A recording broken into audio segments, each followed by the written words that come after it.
Hello again, everybody. It's good to have you with me again. Today, we're going to be thinking about another first verse. Last week, we looked at the first and last verses of the first book in the Bible, Genesis. This week, I thought we would skip a few books on and come to the book of Judges. Just to give a bit of background, you've got the first 5 books of the Bible, which are called the Pentateuch, the books of Moses, and they chronicle Moses' situation and this early part of the Israelite journey with God. And then you've got the book of Joshua, which chronicles Joshua's taking command of the Israelite nation and leading them into the promised land. And now you've got the book of Judges. And this is where Judges starts. After the death of Joshua, the Israelites inquired of the Lord, "Who shall go up first for us against the Canaanites to fight against them?" That's Judges chapter 1, verse 1. So Joshua now has died as well, the successor to Moses. In a way, that means that the last link to the Passover event has now died. The final sentences and words of that particular chapter in Israel's history has been written and come to a close. But it's great what happens at this point, because the Israelites could have gone into some sort of civil war with different factions vying for power and vying for first position within the community, within the nation. But they didn't. It says that Israel inquired of the Lord.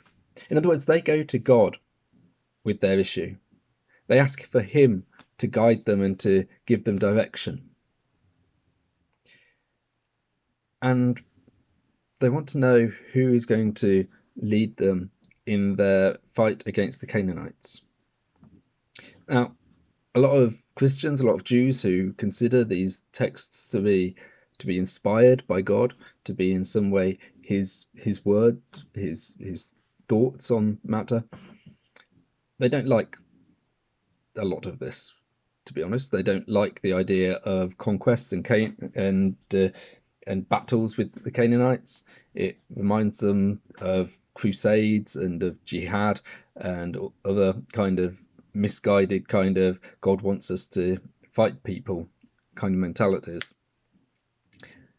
The Canaanites were involved in like generational sinfulness.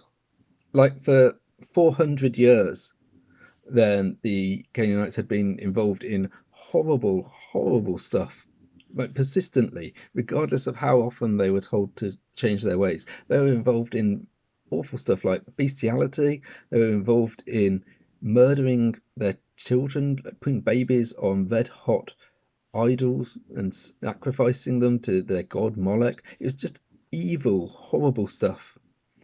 And God chose the Israelites to put a stop to it. Now, he could have just clicked his fingers and made the Canaanites disappear out of existence. I think that the reason that he chose to use the Israelites to do the work for him was because he wanted them to recognize the consequences of leading lives that were just so utterly against what God willed, what God wants for people. God didn't want people to be doing horrible acts with each other and with animals. God didn't want them to be murdering their babies on altars. And in a way, it was kind of an object lesson for the Israelites that sin has massive consequences.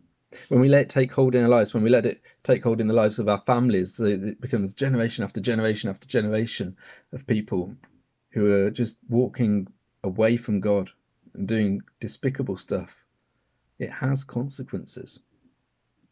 But anyway, what are the take-homes from this first verse of the book of Judges? Well, one point to consider is that when we lose our links to the past, or even to the present, it doesn't have to be a catastrophic event.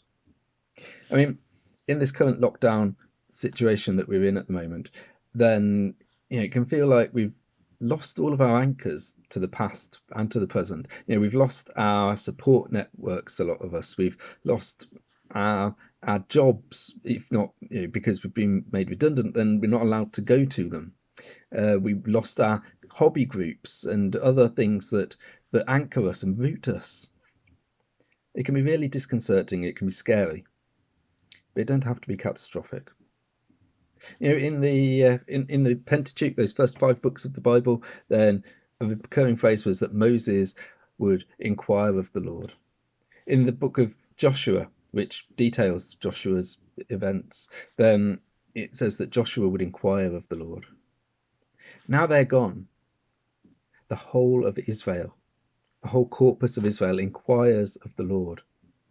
They take the lessons of the past and they apply them to their present situation. They go to God with their problems. They go to God to ask him what to do. They turn to God in their time of need. They seek his direction. And the other thing perhaps we could take home is that sometimes God uses unpleasantness to purge, clean a nation. In the past, then, the people that we now celebrate as key workers, the healthcare professionals, the care workers, the bin men, recycling people, the shop workers, they're kind of a bit looked down on, a bit denigrated, if we're honest, as a society. We were very caught up in materialism, how much stuff we can get. If something's out, let's buy more stuff, buy more stuff, buy more stuff. Let's surround ourselves with material possessions.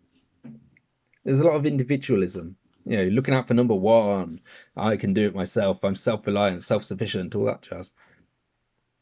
I think that one of the things that we have seen in the last few weeks is that those people who were kind of on the bottom rung of society's status level, they've been raised up with cheering and celebrating, clapping for the key workers. We're calling them key workers, essential people now.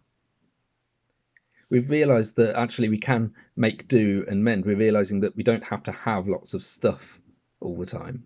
We're recognising the value of community and recognising that we're not self-sufficient. We can't do it all on our own. Recognising that we need to look out for each other, not just for ourselves. Tragedy often brings opportunity. And so while we are still in this lockdown situation, while we still see rising numbers of deaths coming in and more uncertainty about the future and when lockdown's going to finish, let's look for the opportunities to see where God is working. Let's inquire of the Lord. Spend time asking God for guidance, for direction, both for the present time and for the future when lockdown does finally ease off. Well, that's all we've got for you today. So God bless you, and I'll see you again soon.